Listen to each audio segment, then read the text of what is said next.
Hi guys! Kukwentuhan ko muna kayo for today's video. Magde-day off nga lang kami ng 2 to 3 hours ng mga kumari ko. Sa kanto na nga lang kami nagkita dahil medyo malayo na ang bahay niya sa bahay namin. Buti na nga lang at nakikisama ang panahon, hindi masyadong sumisikat ang araw. O diba, may kasabay akong artistahin. Ilocana nga din yan, si Madam Danica. Pagkarating nga namin sa Novaliches Bayan ay naghanap kami agad ng mabibilihan ng lobo. Sayang nga lang at wala yung isang kaibigan namin. Hindi tuloy kami kompleto. Bali ngayon nga lang ako magse-celebrate ng 100k followers kahit lumagpas na. Simula kasi nung naging content creator ako, hindi ko pa naranasang humawak ng lobo. Dahil na nga din sa sobrang busy ko. Matagal na nga rin kami nagpaplanong magkakaibigan kaso nga lang ay hindi matuloy-tuloy. At heto na nga natuloy din kaso nga lang hindi kami kompleto. Sa mga oras na nga iyan ay bumibili na kami ng lobo. Si Mars ko na nga ang bahalang nakikipag-usap dahil nga for the video ang first son. Diyos mio. Sabi ko nga ay yung medium lang para hindi masyadong malaki. Pagkatapos nga naming bumili ng lobo ay dumaan muna kami sa pagpaprintan at saka pagseroksan. Magpapaserox nga muna ang aking kumare dahil nga mauuna nga muna kaming pupunta sa SS. Mag-i-inquire nga muna siya at saka may update din siya. Bali SM Fairview nga kami pupunta. Nakasakay nga din kami agad ng jeep dahil maaga pa naman yan. O diba, pareho sila ng shoes. Ako kasi mas pinili kong mag-rubber shoes dahil mas komportable ako. Ilalagay ko yung link sa comment section. Charis. Pareho nga kami ng bag ng kumari ko.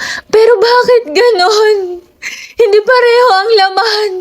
Napaka-unfair talaga ng buhay. Charis, sorry na agad. Nababaliw na naman ang kumari nyo. Nakarating naman kami agad sa aming unang destinasyon dahil wala pang traffic. Dito na kami bumaba sa Robinson. At talaga namang green day ata ngayon dahil naka-green din si ate. Umakyat nga muna kami sa pinakamataas dahil meron nga daw PhilHealth office dito pero nagsarado na pala, pull out na daw. Dumiretso na nga kami sa SSS para mag-inquire. Napakahaba ng pila. Nag-inquire lang naman ang kumari ko kaya saglit lang kami. At heto na nga at nagkaayaan na sumilip at titingin lang daw. Dahil nga napakadaming display na sale. Sa susunod talaga hindi na ako magpapaniwala sa sisilip at titingin lang. Anong sisilip at titingin lang ay kanya-kanyang dampot naman na. Ano pang gagawin? Hindi dadampot na rin tayo. Napakadami nga ding bumibili dahil nga 31,000 branded na. Broken size nga lang kaya kailangan mong mamili. Para nga kay Kuya Cypher namin yung dalawang t-shirt na black yung napili ko tapos yung green sa akin. Hetong dalawang kasama ko nga hindi na magkanda ugaga kung ano ang pipiliin. Madami kasi talagang magaganda at napakaganda ng tela dahil nga branded. Nagtatawanan nga kami dyan dahil asaan dyan ang sisilip at titingin lang. Gora na nga lang din at minsan lang naman at para din sa panganay ko. Dalawang black at isang green nga ang napili ko pero kung magustuhan niya yung color green ay bibigay ko na lang din sa kanya. Nagbibinata na rin kasi ang Kuya Cypher namin kaya nagbabago na rin yung taste niya sa mga damit. O diba, isang patunay na scam ang sisilip at titingin lang. Gusto pa nga namin sanang magreklamo dahil wala man lang paper bag. Charis. Pero okay lang naman dahil sulit naman yung mga nabili namin tapos may bagong t-shirt ang Kuya Cypher namin. Umakyat na nga kami dyan sa overpass at tatawid na kami papunta sa SM Fairview. Grabe talaga yung overpass dito, nakakarayuma talaga.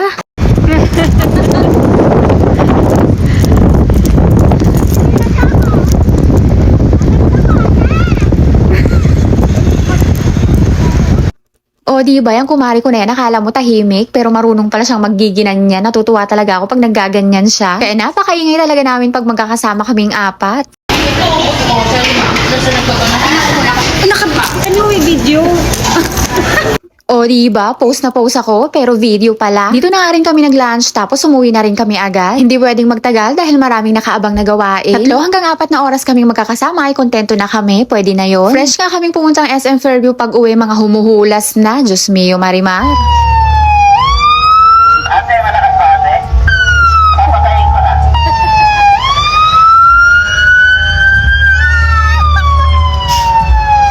O diba, dahil nga naiingayan kami si Kuya nang nag-adjust. Yun lang muna guys for today's video at sana nakarating kayo hanggang dito sa dulo. At kung nagustuhan nyo tong video na to ay pa-like and share naman, pa-follow na din. Yan na guys for today's video. At yan, Matt. Bye-bye!